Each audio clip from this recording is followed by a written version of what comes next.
Radio Free Skaro.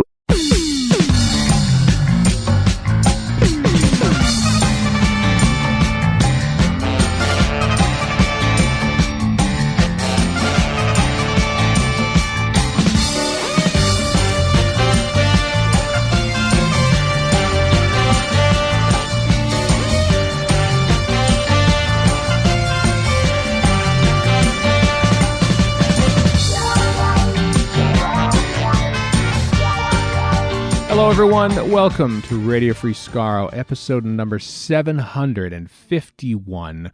I am Stephen in Edmonton. Warren in Vancouver. And Chris in Edmonton. We are, it's early July. I don't know, whenever we don't have any immediate event to sort of talk about, it's like I just sort of state the time period in which this is, in case people are listening, because people do listen like far off into the future. And like dip back and like listen to the whole back catalog. So hello, people from the future. I hope we got out of the pandemic okay. Our voices from beyond the grave may still echo. Yes, us and Roger Lloyd back. Yeah. Well, skeleton rattles at you preemptively. You're 3 weeks away, Stephen, from the hockey season resuming.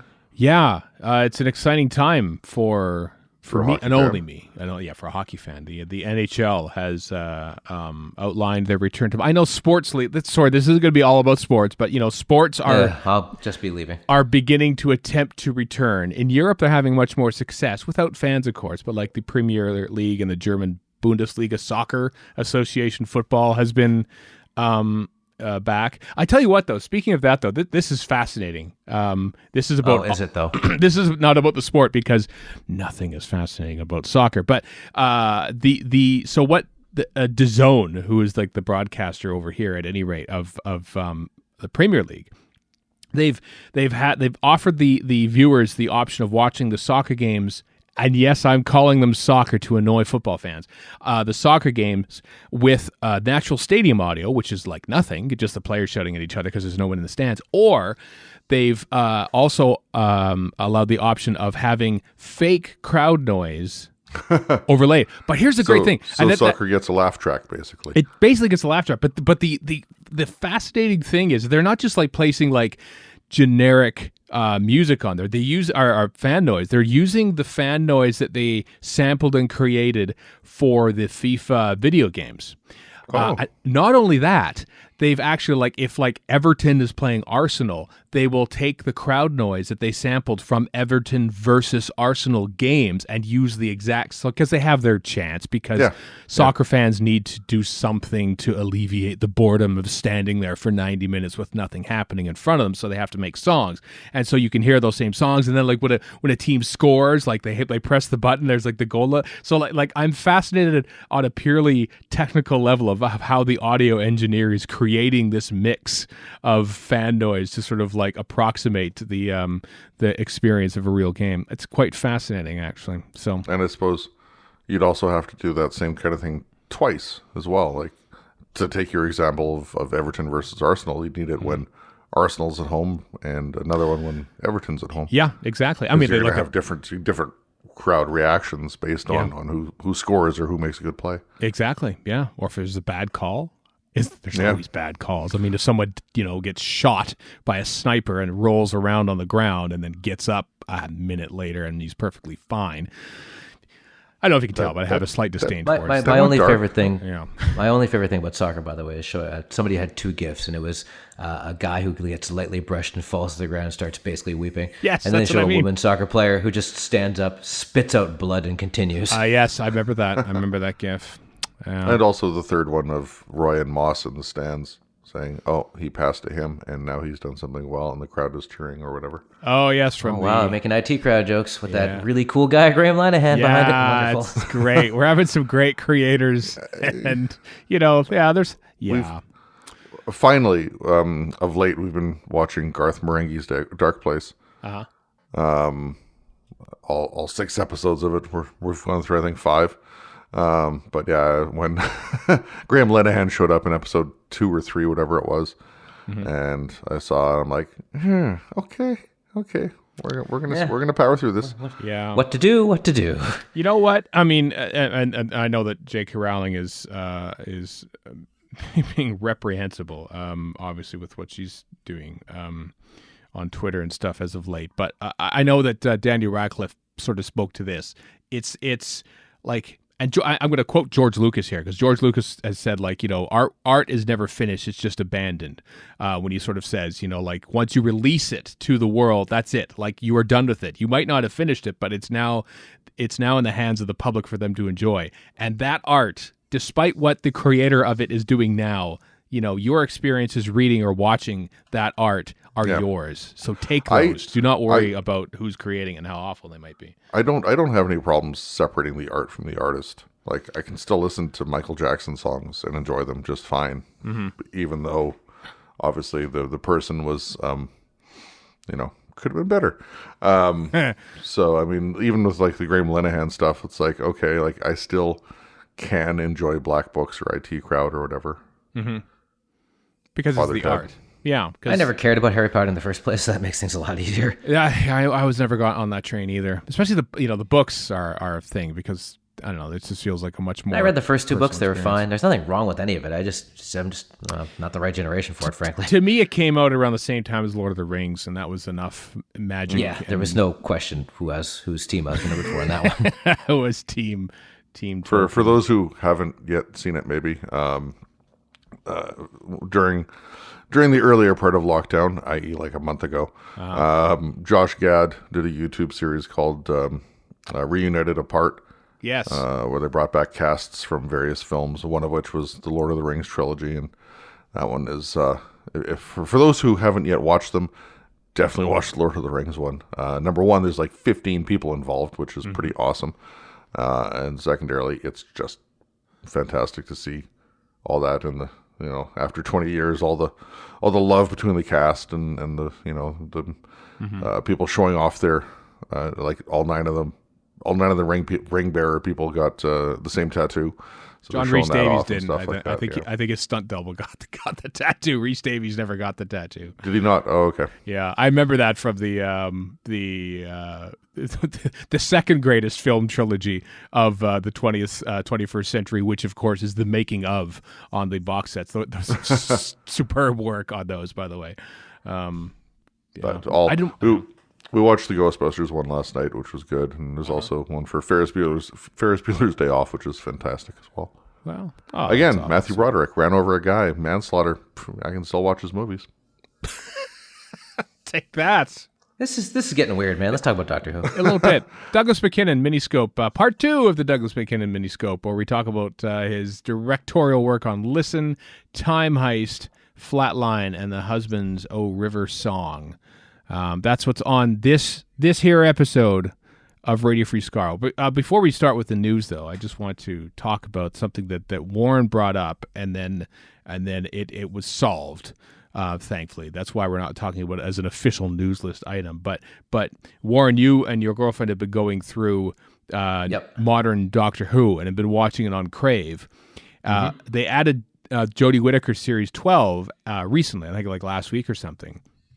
But all of a sudden, it just appeared that like it was just the Jodie Whittaker series on there, right? And so you were mighty perturbed, weren't you, Warren? I never ever go on to Twitter and express tweet admonishment, but I did this time because we were not thrilled. And there's ways around this, but I don't want to use them. I'm paying for this. I should be getting Doctor Who. Yeah. And so not to me, but to a bunch of people, Crave Help, whoever that intern was, said, "Oh no, we don't have the rights anymore." And I think they're in big trouble because apparently they do still have the rights.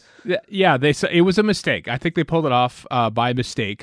What made it kind of odd is that the Bell Media site only had 11 and 12 as well. I actually dropped a line to the media person there, and they got back to me saying that later, like literally on Friday, they got back to me after this whole thing had sort of boiled over and says, "Oh yeah, no, we just sort of like make it a little more current for press stuff on the website. But if you need anything else, let me know," because it just seemed odd that the media site was only advertising 11 and 12, and the actual distribution site was only having 11 and 12. I thought, wait a second, what I'm bringing this up because the fact that the help desk person basically just either was told information, we don't have the rights to this anymore, which I would guess is probably what happened, or that person just sort of guessed that they didn't have the rights. What I'm saying is that like these giant corporations that air things don't often know all the information, is what I mean to say. Oh no. Well, No, to one department won't have another department's information. Exactly. That's not uncommon.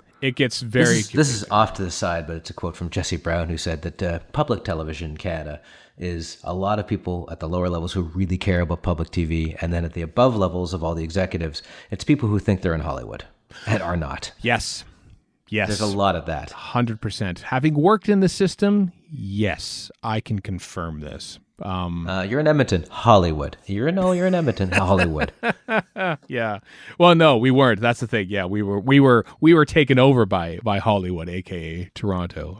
I've been laid off from a few TV jobs in my day, so yeah, I know how the business works. It's kind of frustrating though, because the social media team back in the space days, I think, was a lot more interactive. And now you look on like the CTV Sci-Fi Twitter account, and it's like every couple days they'll maybe post an article or something. Like there's no like live tweet-alongs at all, like to stuff. Like it's a very minimalist kind of like, it just feels like, someone in marketing is just like, that's their side job now. They've amalgamated so many jobs that they used to have a social media person, but now basically it's whoever has the time to like schedule a tweet to post an article or something, They still have like good articles on the site about Doctor Who specifically. Like I'm just thinking one show, obviously.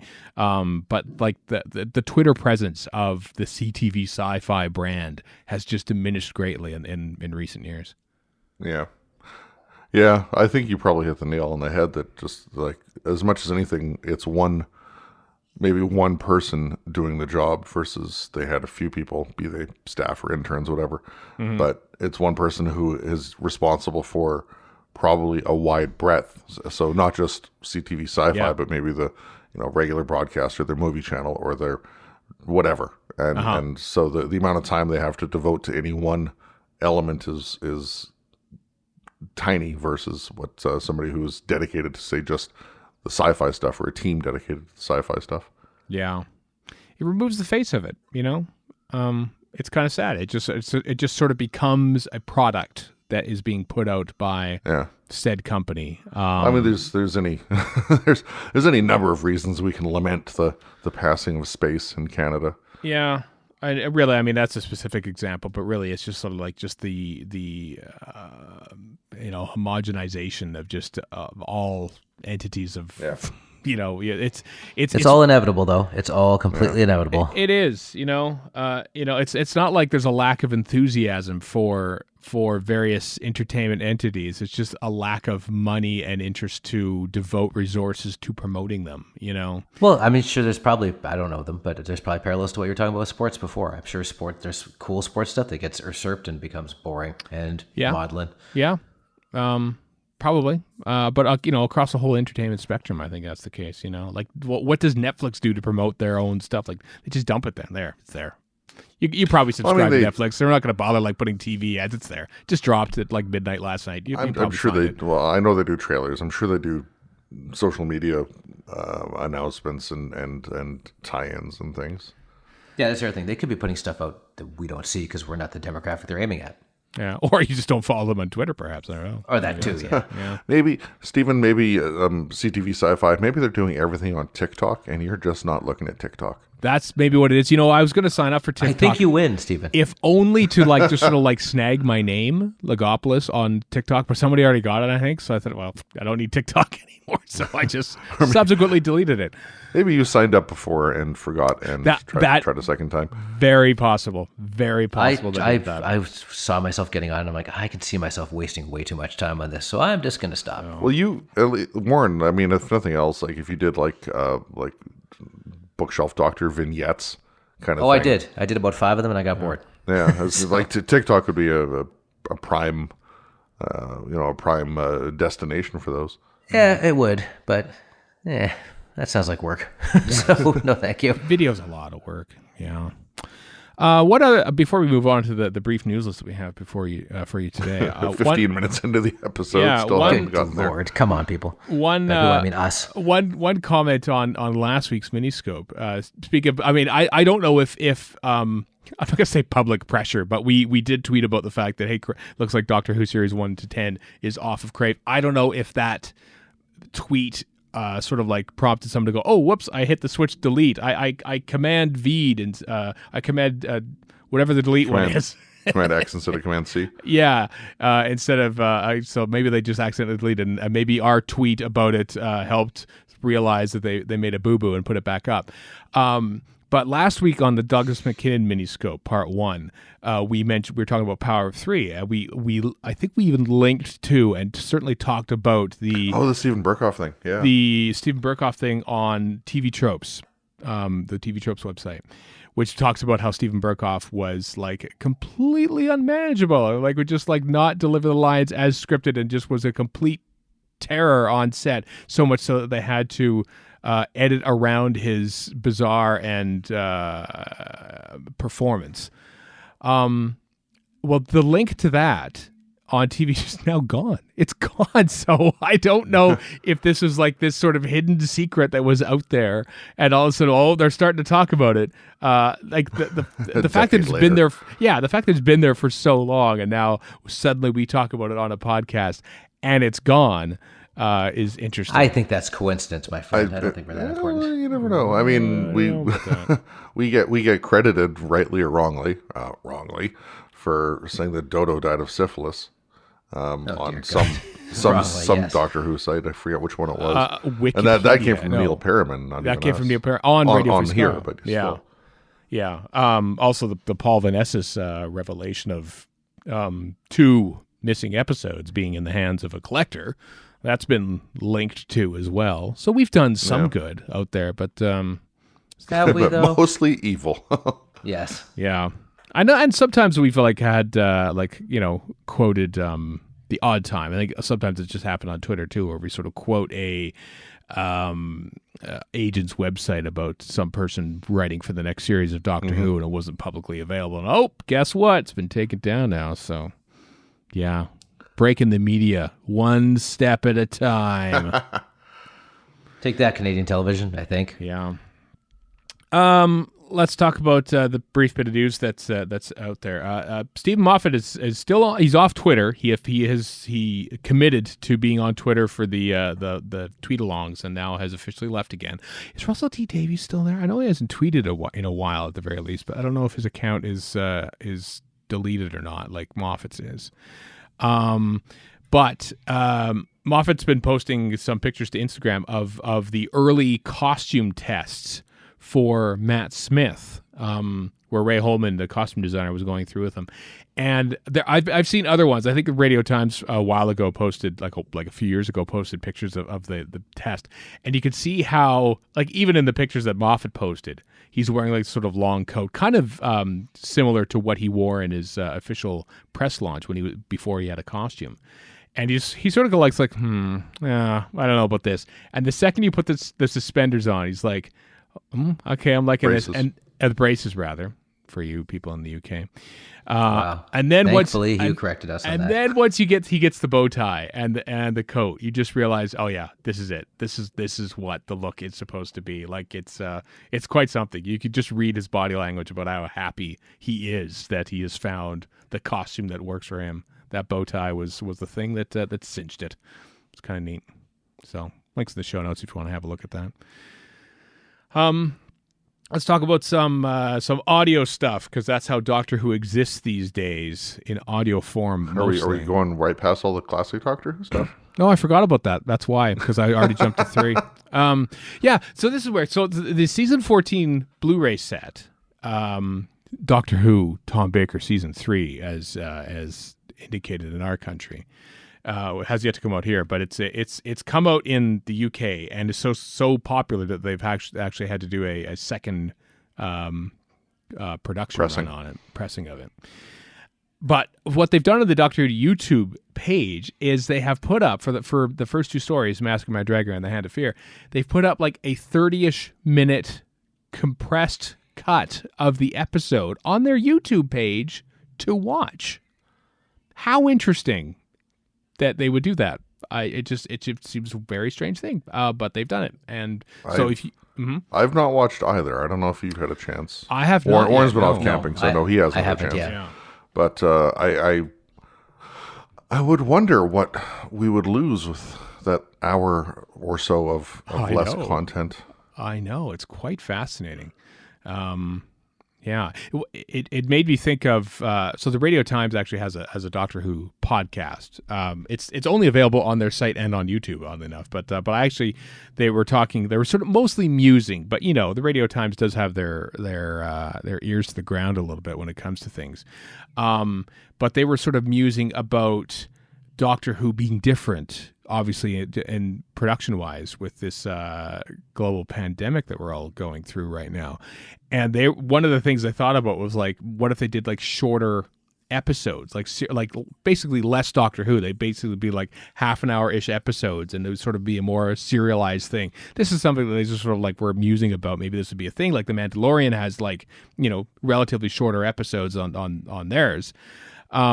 And so when I saw that and I saw this, thinking interesting, it's like my first thought was sort of conspiratorially, is the BBC like trying to like brace us for 31-minute episodes of stories and saying, here's what it would be like if Classics Who was doing the same thing? Probably not, but just got me to think. Yeah, that might be a little conspiratorial. A little bit. Got a lot of time in my hands to think about these things, though, so, now we'll talk about some audio stuff. The Time Lord Victorious gestalt it carries on with announcements of various adventures that form this giant story.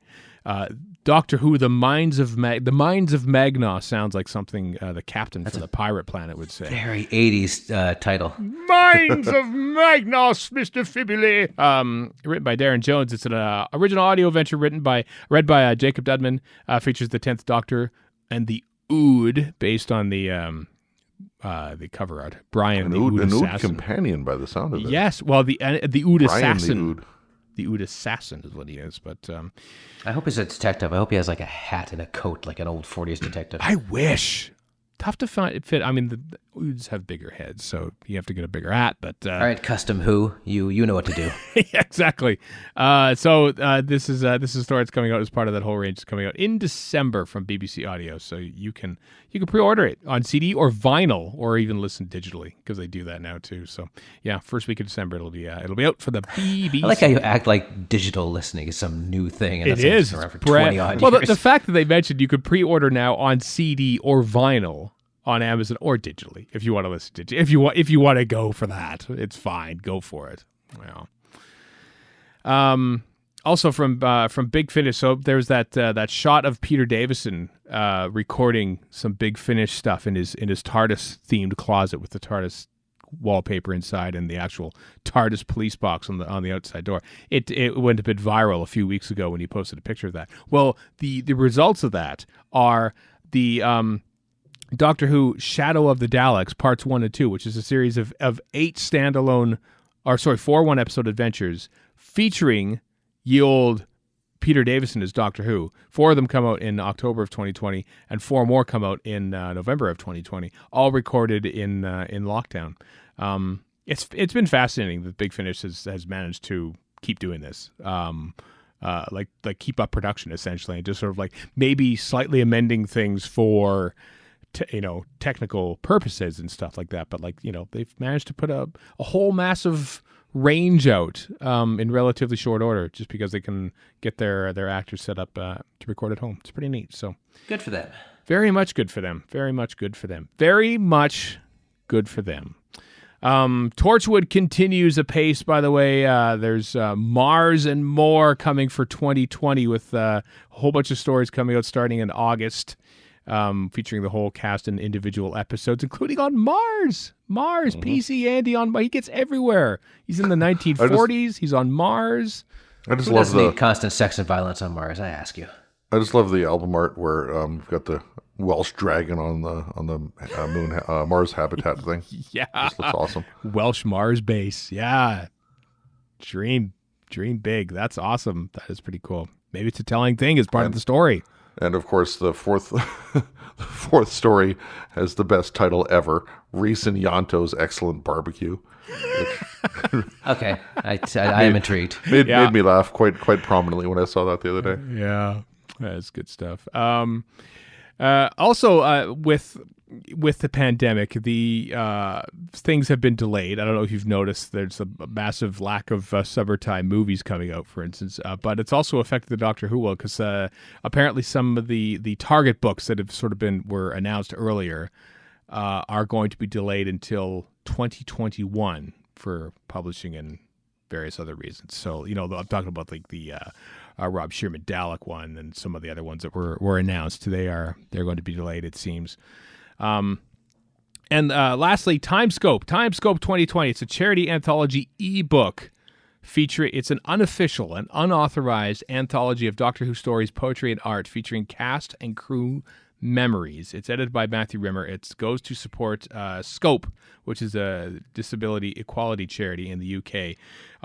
All sorts of people. Patterson, Joseph, Kate. I'm just looking at the cover art just to see if you can determine how many people are in there. There's lots of people. Peter Purvis, Katie Manning, John Culshaw, Yi-Ji So, Indira Varma, Hugh Quarshie, for crying out loud. Hugh Captain Quarshie. Banaka himself. Yeah. A whole host of people have contributed to this book. £6.99. It's in PDF form. The 100% of the money goes towards Scope, so it's for a good cause, and has a lot of people who you don't necessarily hear from when it comes to Doctor Who, and a lot of modern series stuff in there too, which is very exciting. So links in the show notes if you would like to help contribute to this great cause and get a fine thing in return.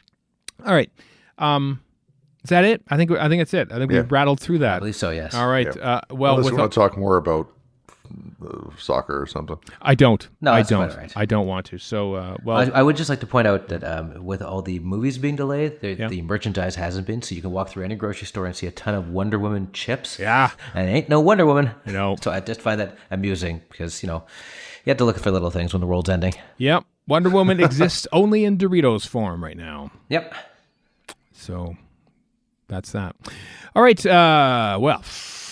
Nothing left to do yet now, then, apart from talking about Douglas McKinnon in the Miniscope.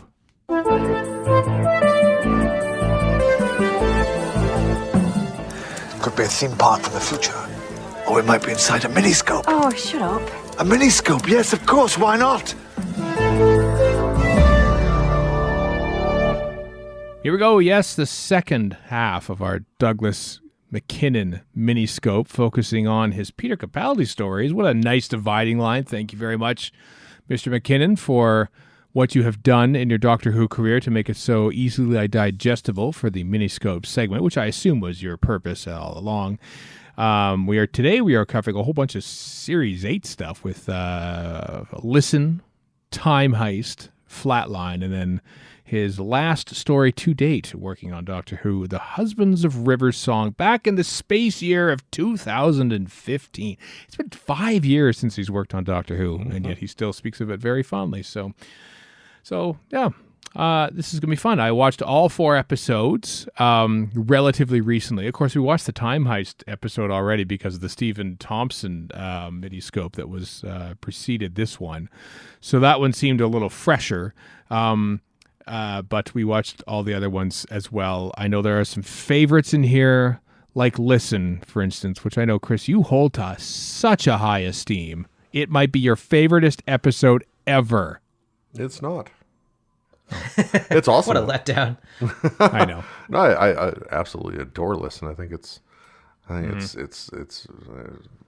pretty close to perfection for Doctor Who stuff. Fantastic story. The writing, the directing, the acting, the music, everything is just phenomenal. Mm-hmm. It's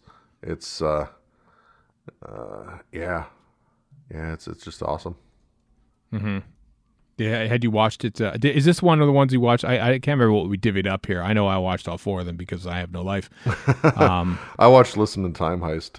And yes, I did actually watch Time Heist a second time in 2 weeks. Did you? I didn't. Yeah. I actually said, I got to skip over this one this time. I let mine fly foul because a couple weeks ago I watched all of Capaldi. So yeah, I was watching Time Heist for different reasons this time than last time. So yeah, I watched it. I mean, I'll admit about halfway through, it started to like drift because I'm like, I just watched this last week, but I had it on, and then I had Husbands of River Song on in the background afterward, and while I was playing Zelda on my Switch. As one does. Yeah. It follows on from what we talked about last week in regards to how different television looks the way it's shot, lit, edited back from 2008 to what it is now in the HD era, and how like that's the one thing that I first noticed, like especially the lighting in the TARDIS. There's a deleted scene or a deleted shot that I've seen, which is like Peter Capaldi in the TARDIS, and it's all just lit by candles. Like there's just candles everywhere. And I think it was from this episode, but never made it into it. And I'm thinking, oh, what a shame, because that would have been quite astounding to look at, the TARDIS lit by candles and stuff. But even then, I just found like the lighting of what's going on in the TARDIS set is just gorgeous. And there's a bunch of scenes in the TARDIS in Listen, and they just look amazing in there. Well, one of the great things about Listen is I love the Capaldi monologue at the start. We see the same thing later on with the Bootstrap Paradox, of course, but I love the Capaldi monologue at the start. He's all over, like he's around the console, he's up on this second level. The stairs are covered in books, so I mean the look of it is a little messier and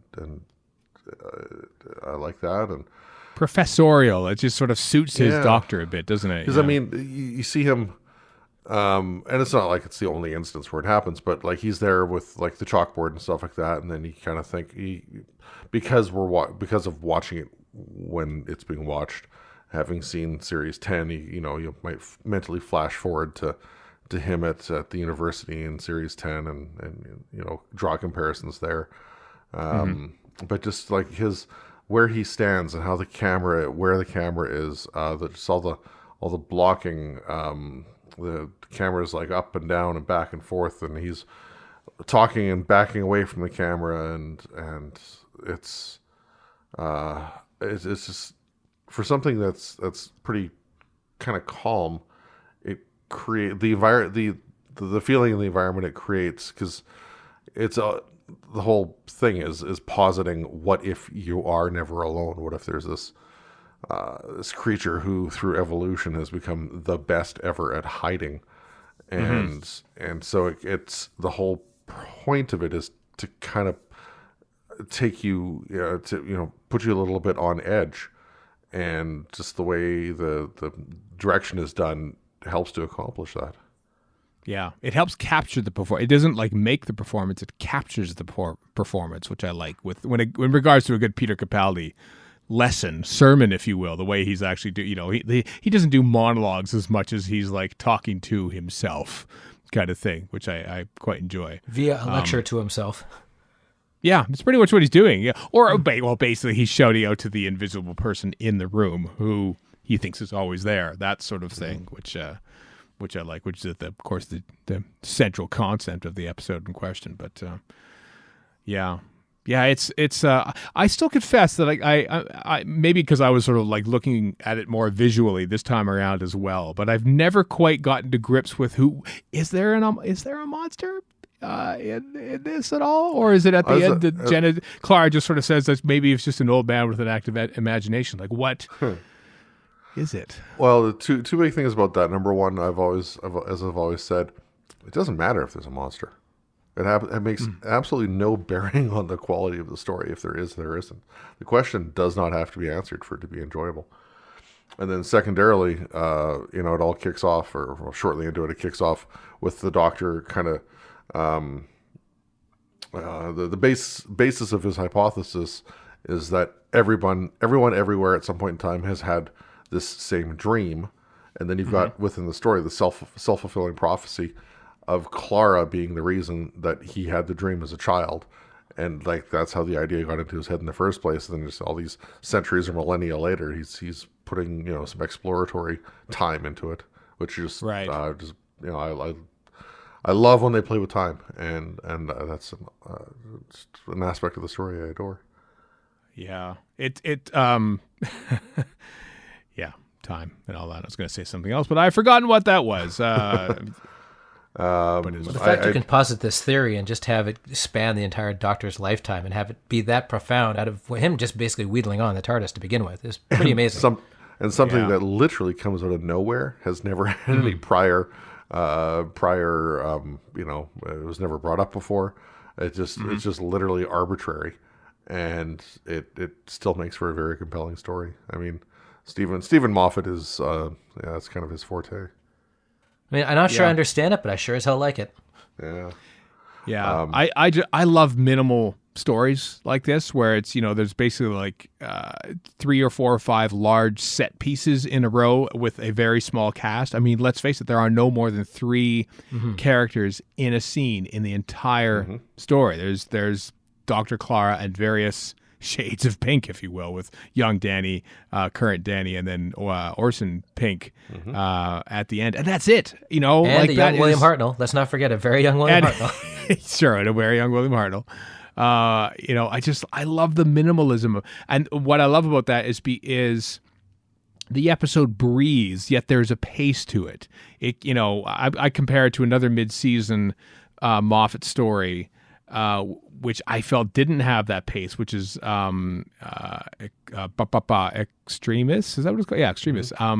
From series 10, where it's like there's also like similar long scenes and stuff with a minimal cast, but it just felt like there was no drive to it. Whereas this one had a bit of a drive to it. It might just be because the direction is perhaps a little more urgent, although it's not urgent at all, because sometimes there's just these longer breathing, kind of more mature, I want to say, television production than sort of the quick random sort of cuts that sort of like helps you divert the fact that nothing's going on. It has a sort of a faith in the viewer being able to sort of like appreciate what's going on, which I really appreciate. Like when you can of undersell a direction, It's much more abstract than Extremis is about a solid thing they have to figure out, and this is not really. Like it's about this idea more than if it's even about that, and it somehow works better. It does. Yeah. There's one shot that really stuck out to me is that you could have done this with cut this person's reaction, that reaction back to this person again, but it was a shot where after the second time, Clara and Danny's date fails, and Danny leaves in a huff, and we cut to sort of Clara sitting there at the table, looking distraught as he's just walked off. That same shot, looking at, puts her head at the table, sort of gets up, composes herself, walks to the door, and there's like a whole, bevy of emotions and emotional range going on with Jenna Coleman at that point, and that's one shot. I love that. The camera. She eventually walks towards the door, which is where the camera is essentially. And it's like a 30 or 40 second long shot. And it's just one shot. And I thought that is so brave, for Doctor Who, this television series, to have like this date gone wrong as sort of this focal point of the scene and just one shot shooting it. I just thought, yes, this feels like Doctor Who grown up a little bit more. And it was just it was wonderful. Quite like that. A step beyond that even is just Danny and Clara in the restaurant in general. The back and forth that they have, and the one saying the wrong thing and the other one taking an affront to it, and just how much they have to go through from an emotional range standpoint, how quickly they have to change. It's also back and forth and up and down, and it's a massive roller coaster. And just the performances by Sam Anderson and Jenna Coleman are just phenomenal.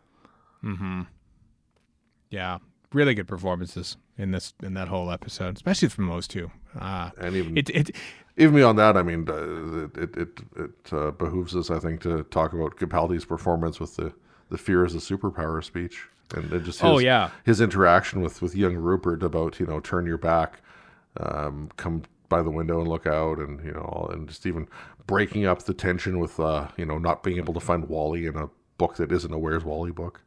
Yeah, Where's Waldo in this part of the world? But there is a very subtle little bit that I noticed in that, which I really, really liked, where Clara has basically found all those little toy soldiers in the box on the shelf. And the doctor's like trying to like interject as he's trying to sort of help the situation. And Clara just keeps saying, shush, nope, sit down over there. I got this. And she's talking to him about, and so we see Clara in the foreground. We don't see Danny Pink. He's on the other outside of the shot. And she's sort of going through the various different soldiers, like, here we go, this one, this one, this one. And then we cut back sometimes to Danny or Rupert on the bed, and we cut back to Clara talking, and you can see that Capaldi's behind her, out of focus, sort of like, okay, well, I'm sitting here, all right, whatever. And then what I loved is that when Clara talks about the colonel with no gun, because the figure's broken. Well, that's the bravest one of all. He's so brave he doesn't even need a gun, out there saving the universe without a gun. And what I loved about that is instead of focusing on Clara as they have done, the focus was on Capaldi. And there's no like visual nod like, oh, he's talking about me or anything like that. Like, it's just like the camera focuses on who she is actually talking about without any other like nod or graphic or visual nod at all. It's just such a subtle reference point. You're focused on Clara for that, and then all of a sudden the focus, the actual literal camera focus, is on Capaldi for that, but the shot remains the same. And I love that little bit of subtle direction. You can also take a different interpretation, in my opinion, as well, because by that point in the story, she had already had the conversation with Danny about him having dug the 23 wells or whatever the number was. Doing all this good, saving people, not killing people. So you could even interpret it as her kind of riffing off what Danny had said about being a soldier, doesn't need a gun, still doing good, stuff like that. The Capaldi thing is kind of just icing on the cake. Mm-hmm. But another kind of comparable shot or sequence that I had taken notes of, when Clara and Rupert are under the bed, there's a bit where Clara's in the foreground of the frame and Rupert's in the back, but the camera is focused on him, so she's just like out of focus in a blur, and it adds an extra layer of things because she's there, but you can't see her, you don't know what she's reacting. Even beyond that, it's just some other stuff like there's a scene where Clara's in the TARDIS and she's being shot through the plexiglass of the TARDIS time rotor, and just mixing things up is kind of like the norm of this, the way this is shot. There's even I think it's in Listen To, where there's like this little gag where the doctor's looking one way and like, oh no, Clara's on the other side. Are you on this side? And they both look the other way again. Like, there's this little visual gag, and it happens in extreme long shot, which I thought was so, like, you could have, like, it's great. The gag is great. It sort of like, diffuses the tension a little bit. And I think if you had actually put that in as a jokey cut back and forth with close-ups of them missing each other on either side of the TARDIS console, it would have kind of like diffused it too much. So the fact that they had this little gag as a throwaway in a long shot, I thought was quite unique as well. It's a well-directed episode, this one.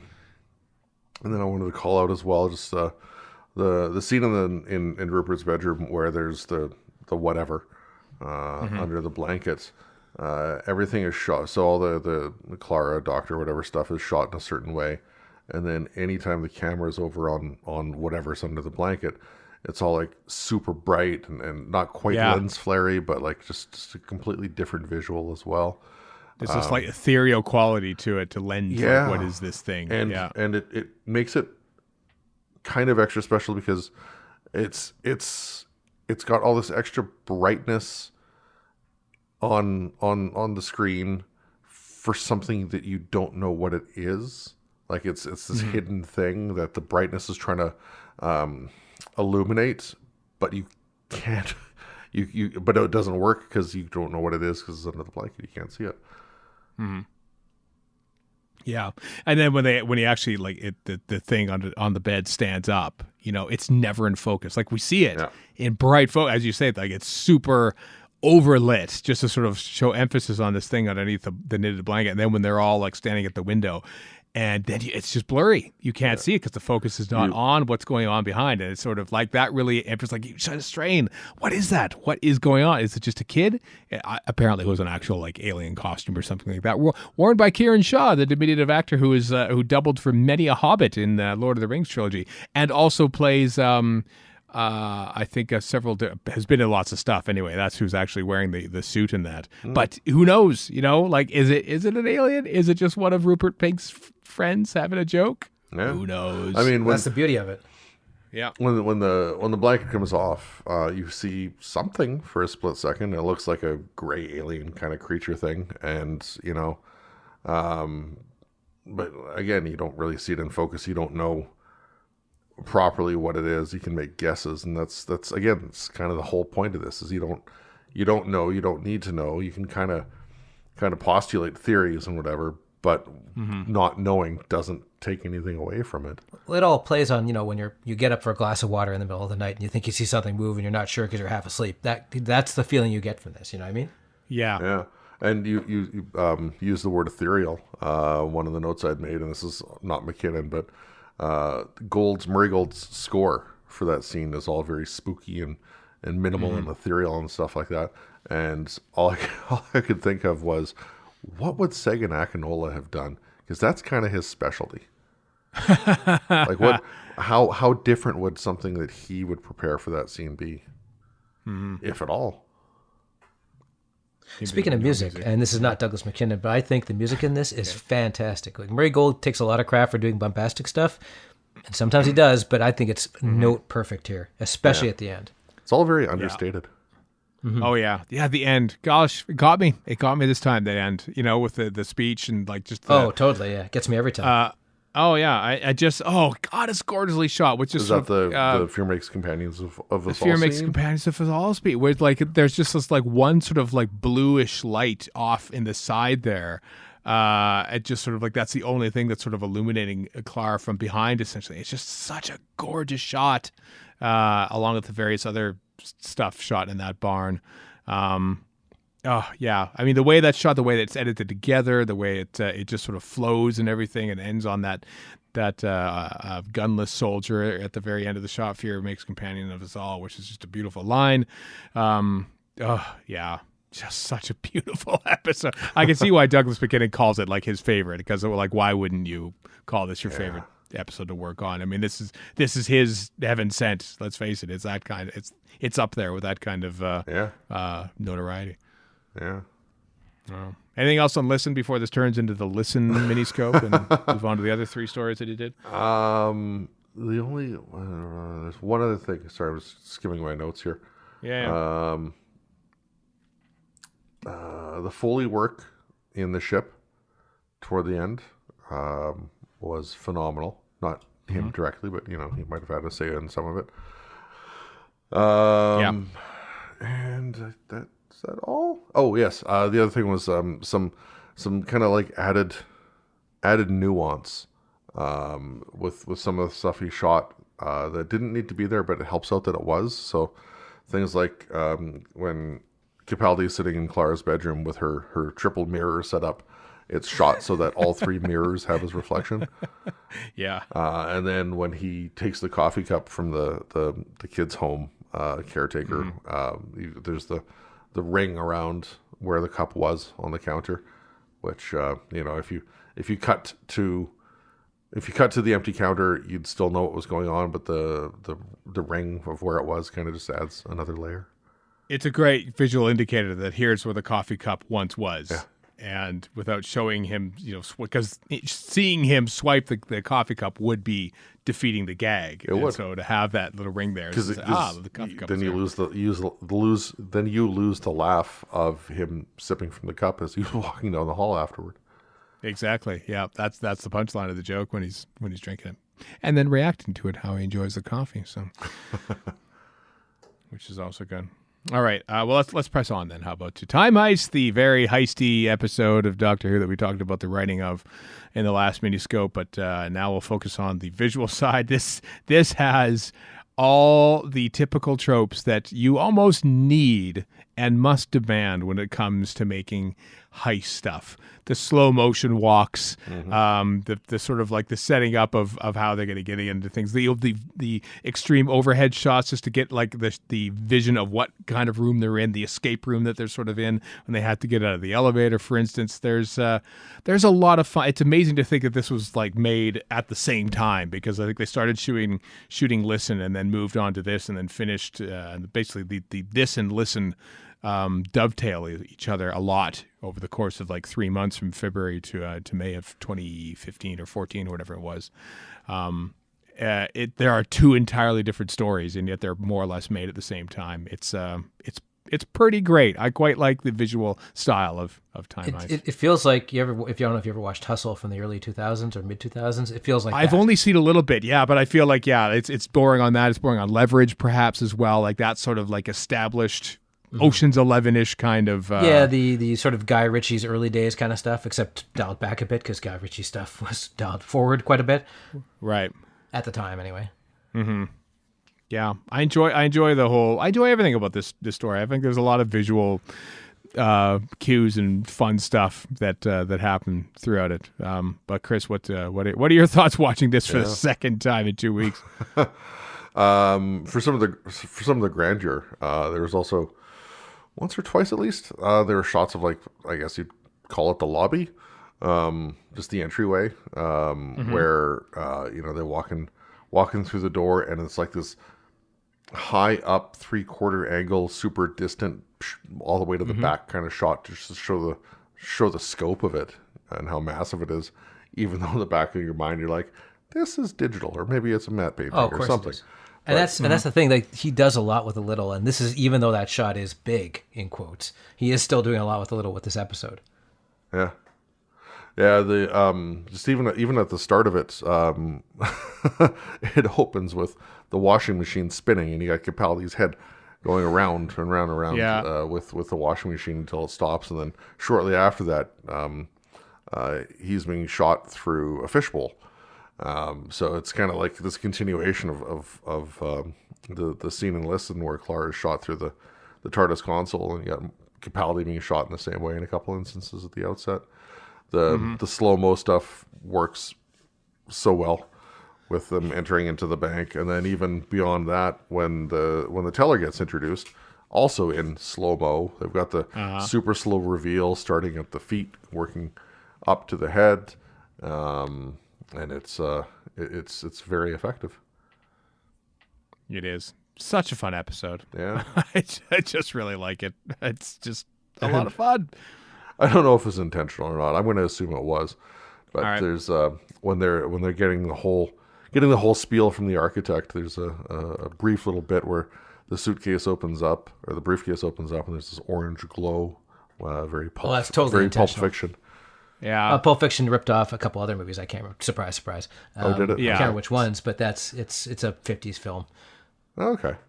Where a guy's smuggling plutonium or something. So that's where that comes from originally. Although I couldn't tell you the name of the film, so what the hell. My point of reference is Pulp Fiction, but it's good to know that, it makes sense that Tarantino had that as an homage to something else. I would call him a rip-off artist, but okay. Me too. What did you have for notes as talking points there? Honestly, Chris? not a hell of a lot. I liked the... and he would have had maybe some input on this, but he would have decided how it was shot.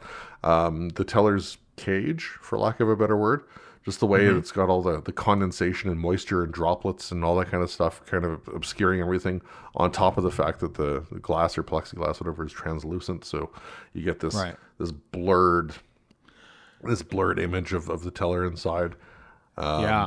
Kind of reminds me of the 456 from Tortured Children of Earth. Yeah, actually, I guess so. You sort of you're straining to see through that to see what this beast is like in its lair. Hadn't thought about that.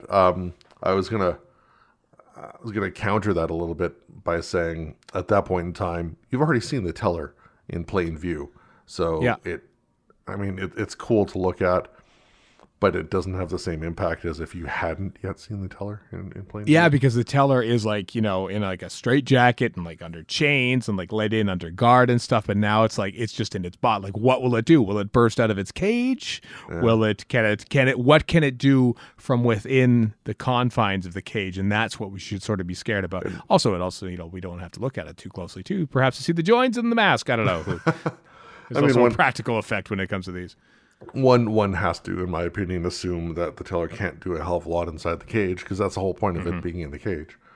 Right, but it still does stuff. That's the thing. It's still like within, like no one should be really within that room at all, unless you want your head caved in by this mind wiping. Boy, do I.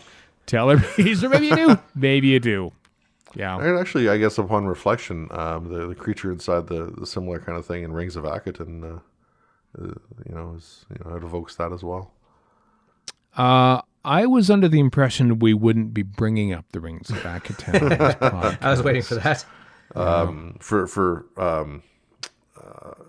can't remember when this goes out relative to when we're recording this, but we recently finished watching the first series of Lock and Key on Netflix, which there's a mother and 3 kids, and the daughter of the family is played by the young girl who was in Rings of Mackinnon. Was she really? Yeah. Well, that's good for her. And then the only other thing I had in my notes, and we kind of called this out a little bit in jest last time with the Steve Thompson Miniscope, the same corridor again and again with different lights and different angles, and they enter it at different spots and whatnot. But Listen, I'm a fan of corridor work, so. Well, I was going to say, with what you were saying, Warren, about doing a lot with a little, and this is not uncommon for Doctor Who in general, but the fact that the same corridor got used over and over and over, just like the basement level or the maintenance level, whatever, of the Millennium Center has been seen 8,000 times in Doctor Who. But you know what? Go into the basement level of any building, and it's all the same. It's like cinder block painted beige, basically, at the bottom of every single building you've ever been in. So it makes sense. Warren, any comments on Time Heist? I mean, I think Chris covered most of it. It's it does, like I said, it does a lot with a little. It looks great. It's able to evoke a companion vibe from these people we literally don't know. So that's kind of cool, and not always easy to pull off. Yeah, good story. I think we all enjoyed that one, both writing and directing. How about that? Which means it's a good story. So we move on to Flatline, the Dr. Light episode, if you will. In that Capaldi was only on set for 2 days, one in the TARDIS and one on location for a brief few shots here and there. Boy, they've got really good at disguising the fact that this is a Doctor/Companion Light story, because you don't really get that impression when you're watching Mummy and the Orient Express, which was made at the same time. Yeah.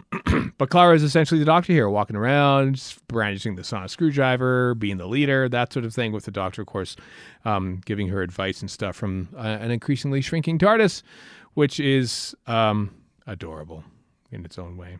That I was gonna say, like, yeah, that just juggling that alone is a directorial feat, frankly, because it's not easy. No, like disguising the fact that Capaldi isn't there, and just or just on the set on that day, having to just keep that all straight in your head. That's not that too. Like so we say directing is like, sure, artistic and everything, but also directing is just keeping the actor knowing where they are in the story, and then it's managing in a sense. Here is what's happening here. React to this, that sort of thing. Like, because I am assuming that Jenna Coleman wasn't there to read the lines in, because and doing it better than we just did, because that would annoy an actor. What we just did right there. Yeah, I mean, I know that that actors often try to be there to read lines in character, just to help their cohorts through a scene and such. But just because of the sheer logistics of these 2 episodes, I'm not too sure that happened in this. So that's up to Mackinnon and the director who's directing it to sort of like help him through it. So it's and it's great. That's the way to do a Dr. Light episode, is to, if you're going to get 1 day with him, put him all in the same set on his own, and sort of like you could just sort of like, oh, here's what the lines are, read them off the console if you want, like John Pertwee did, maybe if that helps, and that's how you maximize having the Doctor not there, but there. Like Capaldi's all over the story. He's all over it, and it's hard to believe. And they that have great chemistry, like, which is weird because they're not either of them there. But you know what I mean? Yeah, I know. Because of that chemistry, like one of my favorite visual gags is the Doctor has, like, when Clara is there with the police officer and Rigsy. And like, oh, they're in the walls and stuff. So you see Peter Capaldi pick up a sledgehammer. You don't see him go to the door or anything like that, because the visual gag is then immediately the next scene where Clara feels like something coming out of her handbag, and then all of a sudden she's pulling out this massive sledgehammer out of there. We don't need to see the Doctor going to the door to hand through it, because the gag is the fact that it's happened. Somehow this has happened and we don't see it, and that's what makes it funny. I love that shot where she's suddenly surprised that a sledgehammer is coming through her bag being handed to her. It's great. Flatline. One of the most memorable shots for me, though, it's still to this day, I knew it was coming, and so I was looking for it very closely. It's the shot where they're sort of in the tunnel, and they're also, like, four of them are standing there, and all of a sudden this hand comes out from nowhere and, like, picks up that guy and just picks him up in the camera tracks along with him as he screams and is taken to his oblivion. That shocked the hell out of me the first time I saw that. And even now, it was like a very creepy shot, because you could sort of see the fingers come through the ceiling of the tunnel in the background very, very slowly, and all of a sudden it reaches out and grabs you. But the first time you're watching that, you don't see it. It doesn't focus on it at all, and that's what made it much more all that more shocking. It was a freaky scene. That flat. There's a lot of freaky scenes with the flat people in walls and stuff.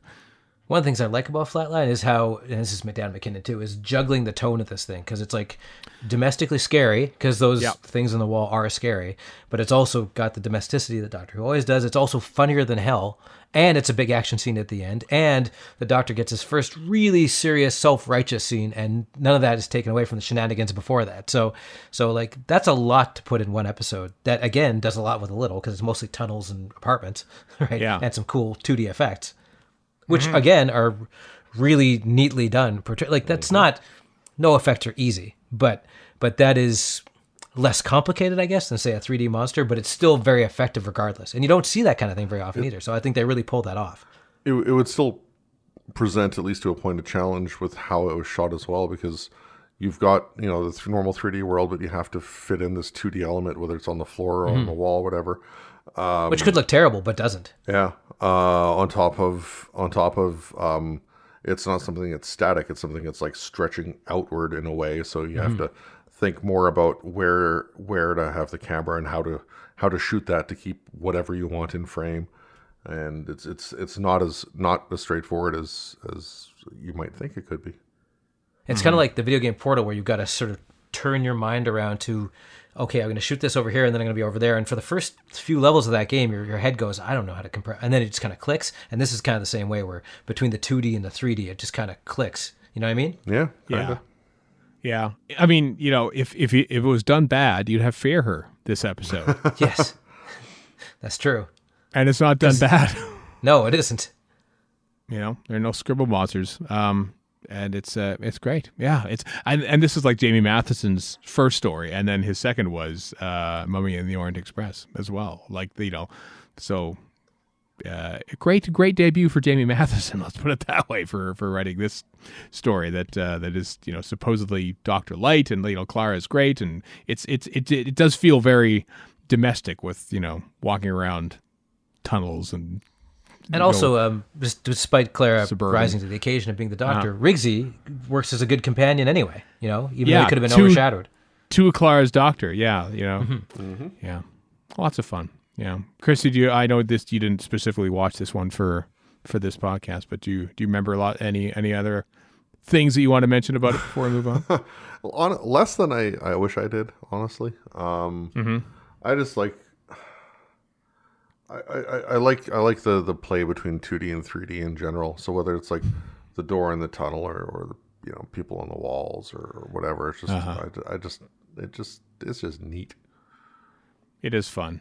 And just, yeah, like the fake door, and like there's a bunch of clever little bits in there. The way it's shot, of course, and the heroic shot of the TARDIS sort of flying back out and becoming the TARDIS once again. That I just enjoy. I mean, there's lots of great Capaldi stuff in any episode, but and it's one of the few stories that I have some recollections of the Doctor Who extra as well, like with how with how they did some of this the miniature TARDIS work with like hands coming out and this and that and.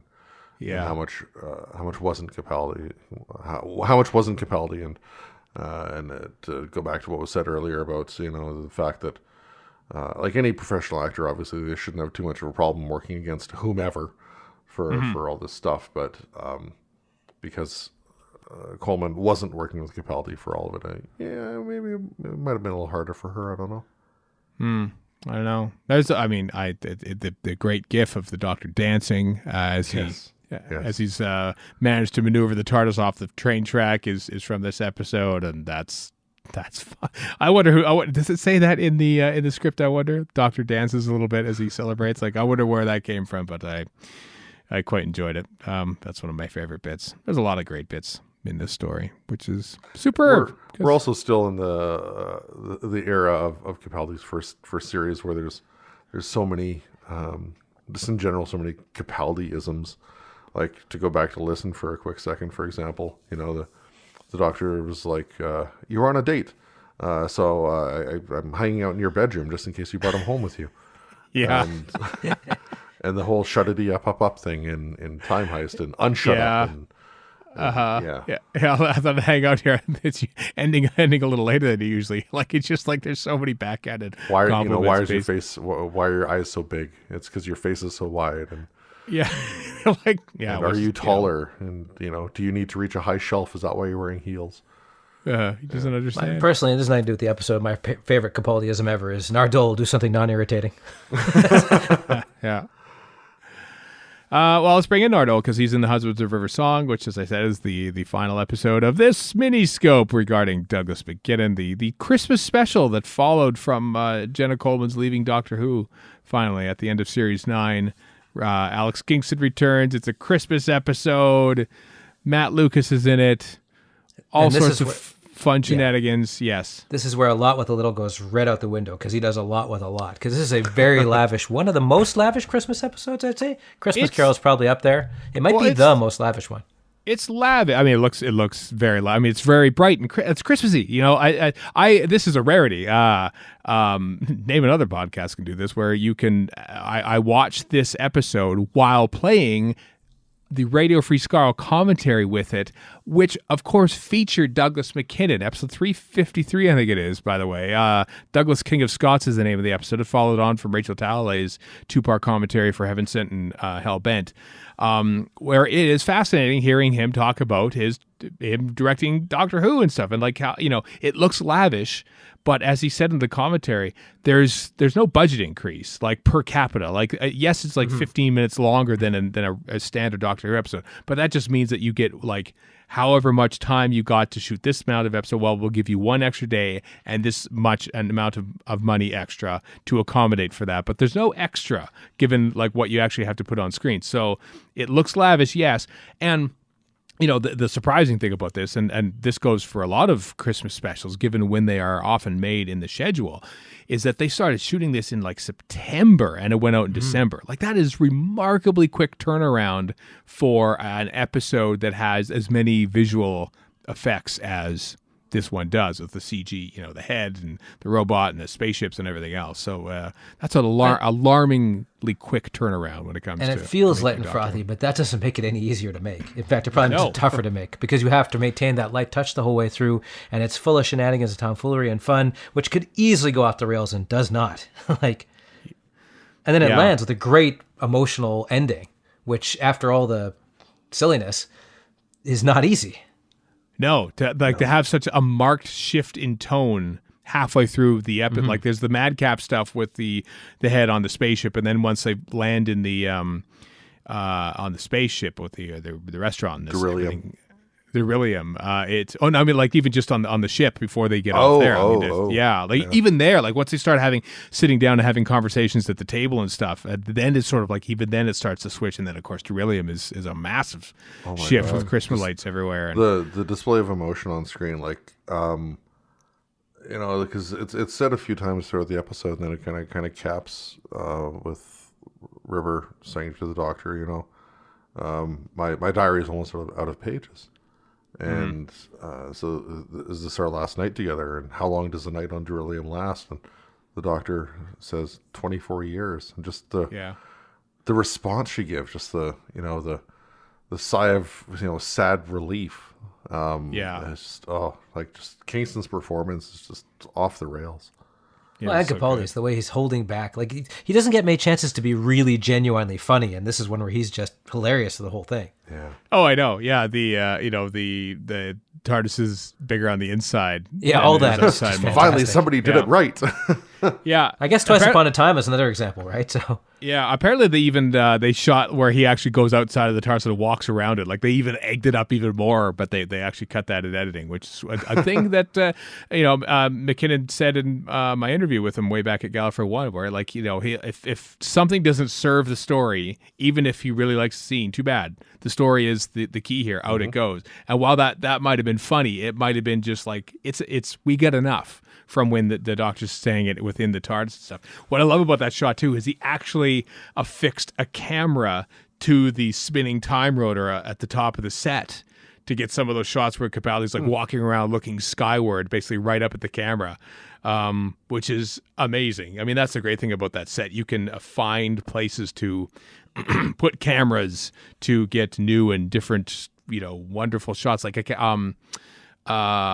blanking on his name, but the director of the pilot, where he had like basically the camera on a massive track. Or no, is I think Rachel Talalay as well. They put like a camera on a track and then on a wire and just sort of like moved it back and painted out the wire in post just to get different shots of that. So it's fun to see a director sort of really explore the space, so to speak, and getting interesting shots within the TARDIS. And this has nothing to do with McKinnon, but I do love how Moffat is a slave to continuity so much that he has to complete the bookends for these things. This one being his own, but he does actually. This is a satisfying conclusion of what he started with Silence in the Library. It was also supposed to be his final story, so he went out of his way to make sure that those bookends were in place. The sonic he wanted to make screwdriver, sure the story was complete. Speaking of his stuff, and also nothing to do with McKinnon, because hey, this is what we do sometimes. As far as like story is king and whatever stuff goes, or just arbitrary inserts that have never been talked about before, but make a whole lot of sense and fit so well in. Just River saying how she's stolen the TARDIS before and just parked it right back where it was before the Doctor needed it again. And she opens up the brandy cupboard. Don't tell Dad. Yeah. That whole sequence is just so like it's nothing that ever came before, nothing that's ever come since. But which also so round old booze storage that's never come before or since either. Yeah. Also, it came up afterward. Yeah. Yeah. The drinks. True, The drinks in that round are personally chosen by Douglas McKinnon. He hid stuff in there. There are there's a reference to Star Trek in there apparently. In one of those bottles, I think he dyed something blue or green or something like that. And which means Star Trek exists in the Doctor Who universe, which means any fan fiction is now valid in canon. It does. I think there's a bottle of his favorite scotch in there too, for what it's worth too. So yeah, when you're watching that scene next time, look very closely at what's in the liquor cabinet. One of the with high def and the way things are shot now. Listen, for example, when the creature's under the blanket, there's a lot of close-ups. You can kind of see like the crocheting or the knitting, whatever it is. Like you can see like the texture of the blanket. It's just that close and whatever. I wonder, because I've never tried, if you did a freeze frame on the liquor cabinet, are you going to be able to make out what's in there? I will let you know. Just as a complete aside, our friend of the show, Graham Burke, is watching some old Stephen J. Cannell show, Stingray, which they up-resed, or not up-resed, but they scanned the 35mm print, so it's HD now. And there's a label that they're looking at chemical, and it says lorem ipsum, because on SD you'd never see that, but you can in HD. Yeah, that was amusing. I was going to say something now, and you've put me off. You've put me off with your off-topicry. Something about that's what it was. The commentary is very interesting. I hope I'm just selling the commentary, but because Chris, you weren't there for that when we could record with him, but Warren and I were there, and we were talking, all three of us, about how they shoot stuff when regards to like CG, and how it has advanced since the earlier days of CG, where like you look at like stuff like at Lord of the Rings and they're making it, and everyone's looking at a tennis ball and stuff. The tennis balls aren't there anymore. They don't really use tennis balls as visual cues because everyone's sort of like used to it by now. They don't need a visual point as much. Another interesting thing that he said is that, like, we assume that maybe you had to lock stuff off when you're like, mixing between shots of CG and not CG and stuff. But McKinnon was saying because of like tracking, like basically you can image track now in post-production that you don't need to lock off. So like even the notion of locking off a shot is a thing of the past now. Like I find that quite fascinating. Well, at a certain level it is. Yeah. Yeah, I mean there might be some shots that or like computer controlled shot that's sort of like, you're doing the same camera move. Yeah, like Orphan Black stuff. That was stuff you had to basically have motion because it was so complicated. Yeah. But like various like CG stuff that's on there, like no, like there's some stuff. Oh, what about this? Nope. Now we just shot that. Like we just sort of moved it and like like on handheld, and they're just able to image track it afterwards in post, which is astounding when you think about it. Given the fact they shot this in September of 2015 and it went out in December of 2015, and they're having to do these very complex CG shots in like a tiny amount of time. It just shows you how far television as a medium has advanced. As we've seen over the course of McKinnon's 8 episodes. Take that, he YouTubers. Made in Doctor Take Who. that. Yeah. And then Moffat hired McKinnon again to do Sherlock, the Christmas special, Abominable Bride, the next year. That's true, which is the same Christmas, I think, wasn't it? No, it's the year after. The year after, yeah, that's right. And we didn't talk about it, but McKinnon also was free for one day at the end of the production block, I think, of Series 6. And he made the 2 quick little straight to DVD extras, The Night and I can't remember what they're called, but it's with River and the Doctor in Matt Smith's Doctor in the TARDIS. Basically, is what it amounts to. We didn't talk about that here, but he also directed those as well. Okay. And then of still course speaks. He did Good Omens last year as well, which was beautiful. He did. Which just seems to be Doctor Who adjacent, given David Tennant and Michael Sheen's connection, I suppose, too, is in Doctor's Wife and Neil Gaiman, of course. And there's a bunch of Who references in there and everything. You can tell that there are about 8,000 billion trillion quintillion Doctor Who references in Good Omens. Yeah, McKinnon is very much a Doctor Who fan, and I'm sure we could ask him the question: would we like to see him return to Doctor Who? And I'm sure he would say yes, and I would agree with him. I think he is a great director on Doctor Who, and there's a reason why he was asked to do so many episodes over the course of his directorial career, and he's a fine fellow to boot, and a Scot as well. So it's great to have Scottish people directing Doctor Who. I don't know why I would say that, but I like him. He's a nice fellow. He's been on this podcast a couple times, which is just it shows you how nice he is, and he quite clearly has a love for his craft and for Doctor Who. So, Night and the Doctor is the. There it is. What you're thinking? Sometimes I get confused because the Night of the Doctor and and the Doctor. It's very confusing. But so yeah, come back, Douglas McKinnon. All is forgiven. Nothing was ever wrong to forgive. Yes, it's true. All right. Well, that wraps this Miniscope up. We have one more Miniscope that we'll be doing during this block of Miniscopes, I suppose. So Chris, to the randomizer, attend, if you will. I'm strapping on the safety gear right now, ready to spin. Very the important. Roboman helmet is on. Yeah. Randomizer PPE is in full effect. Well, here we go. Begin the spinning of it now. Off it goes. What creature were you trying to make us? What was that? That now? I don't know, actually. It was very classic Who. Maybe it was. I don't know. Like Tom Bakerism. It was not an intentional reference, if that's what you're wondering. I'm just curious. I'm just thinking this is usually the part where we go through and think, what have we done thus far? And of course, this part where you always forget. I think we've been exclusively new modern Who during this batch of Miniscopes. So it's we haven't. Mind you, we don't have a lot of Classic Who left. So it's, Talk long enough, it'll go back to Classic Who. That's how random things work. That is how it works. Well, let's see what happens. Let's call it off. Here we go, Chris. Stop. Going back to Classic Who with Pip nice. And Jane my Baker.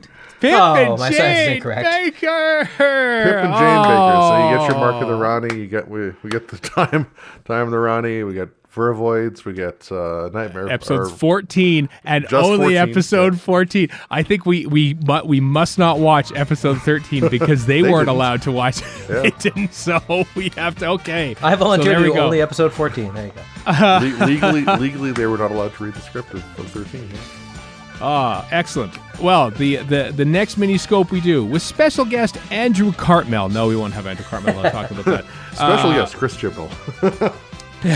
Chris Chibnall and Andrew Cartmel, a panel convenes to talk about the Pip and Jane Baker years of Doctor Who. I am looking forward to this. Let me tell you. All right. That's it for this week, everyone. Until next time, I am Stephen in Edmonton. We're in Vancouver. And Chris in Edmonton. So long for now.